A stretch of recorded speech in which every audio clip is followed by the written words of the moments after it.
अगर आप BEd BTC complete कर चुके हैं और सीटेट भी क्वालिफाइड हैं तो आपके लिए एक बहुत बड़ी शिक्षक भर्ती आने जा रही है।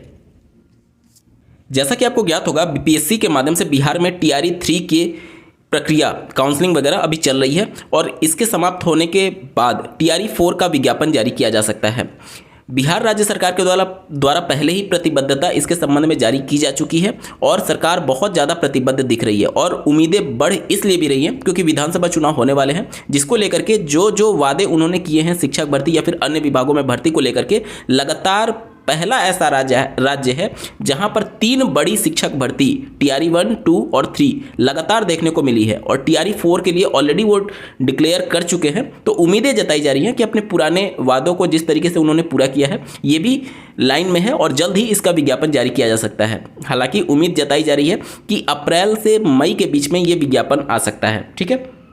और लगभग 1 लाख पदों पर ये शिक्षक भर्ती होगी जिसमें सभी राज्य के अभ्यर्थियों को मौका मिलेगा। अब सबसे बड़ा सवाल ये है कि क्या बिहार में डोमिसाइल लागू होगा। देखिए 100% डोमिसाइल तो लागू नहीं हो सकता संविधान के नियम के हिसाब से। हाँ, राज्य सरकार अगर चाहे तो 90% सीटों को बिहार के कैंडिडेट के लिए रिजर्व कर सकती है। अभी का अगर नियम देखेंगे तो 60% सीटें ही बिहार के कैंडिडेट के लिए रिजर्व हैं, बाकी की जो 40% सीटें होती हैं वो अदर स्टेट के लिए भी फाइट करने के लिए ओपन है और बिहार के जो अनरिजर्व कैटेगरी के कैंडिडेट हैं वो भी उस पर फाइट करेंगे और जो मेरिटोरियस कैंडिडेट जो होंगे, जो अपनी कैटेगरी में ज़्यादा नंबर ला करके अनरिजर्व कैटेगरी के से ज़्यादा नंबर लाएंगे तो वो भी अनरिजर्व कैटेगरी में ही फाइट करेंगे।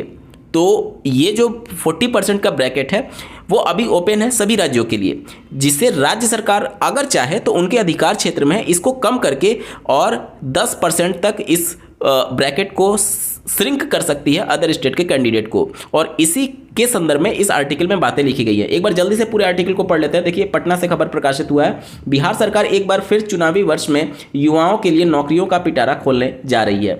गृह विभाग, स्वास्थ्य विभाग, शिक्षा विभाग समेत अन्य विभागों को मिलाकर के लगभग 2.5 लाख पदों पर भर्ती देने की तैयारी चल रही है, जिसको लेकर विभाग ने अपने स्तर पर तैयारी शुरू कर दी है। सूत्रों की माने तो सबसे अधिक पद शिक्षा विभाग में रहेंगे।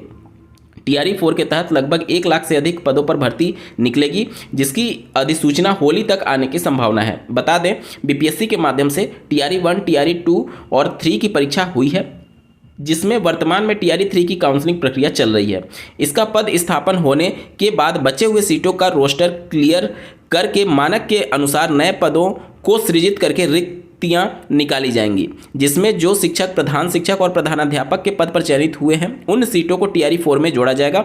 इधर शिक्षक अभ्यर्थियों द्वारा लगातार डोमिसाइल की मांग की जा रही है, जिसको लेकर के विभाग भी अपने स्तर पर विश्लेषण करने में जुटी हुई है। आधिकारिक सूत्रों की माने तो 90% सीट जो है वो बिहार राज्य के अभ्यर्थियों के लिए आरक्षित की जा सकती है। साथ ही फर्जी डोमिसाइल पर रोक लगाने के लिए समान प्रशासन विभाग भी बड़े बदलाव करने जा रही है।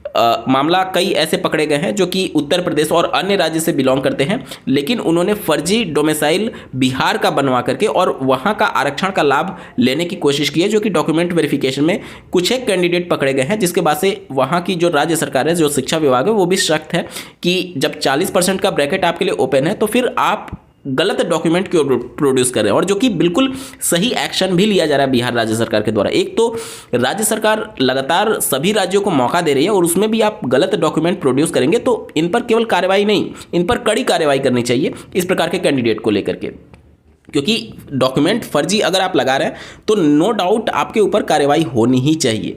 और राज्य सरकार और शिक्षा विभाग बहुत अच्छी काम कर रही है अगर इस प्रकार के कैंडिडेट को फिल्टर आउट करके और उन पर कार्रवाई कर रही है। कानूनी कार्रवाई भी करनी चाहिए, क्योंकि जब आपको मौका दिया ही जा रहा है जेन्युइन तरीके से आने के लिए तो फिर फर्जी डॉक्यूमेंट प्रोड्यूस करने की ज़रूरत मुझे नहीं लगता होनी चाहिए।